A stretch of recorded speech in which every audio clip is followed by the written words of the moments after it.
خدا کے زندہ اور پاک کلام میں سے زبور کی کتاب اس کا 62واں باب۔ میری جان کو خدا ہی کی آس ہے، میری نجات اسی سے ہے۔ وہی اکیلا میری چٹان اور میری نجات ہے، وہی میرا اونچا برج ہے، مجھے زیادہ جنبش نہ ہوگی۔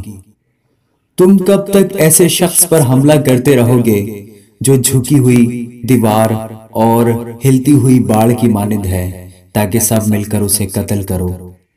وہ اس کو اس کے مرتبہ سے گرا دینے ہی کا مشورہ کرتے رہتے ہیں۔ وہ جھوٹ سے خوش ہوتے ہیں، وہ اپنے منہ سے تو برکت دیتے ہیں پر دل میں لعنت کرتے ہیں۔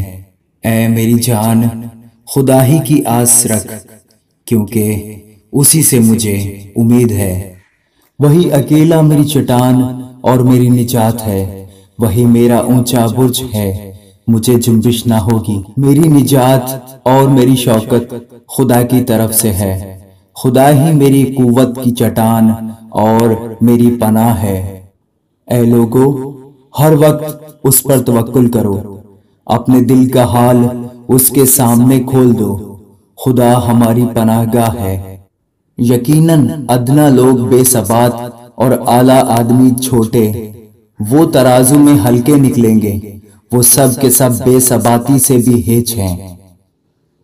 ظلم پر تکیہ نہ کرو، لوٹ مار کرنے پر نہ پھولو۔ اگر مال بڑھ جائے تو اس پر دل نہ لگاؤ۔ خدا نے ایک بار فرمایا، میں نے 2 بار سنا کہ قدرت خدا ہی کی ہے۔ شفقت بھی اے خداوند تیری ہی ہے، کیونکہ تو ہر شخص کو اس کے عمل کے مطابق بدلہ دیتا ہے۔ آمین۔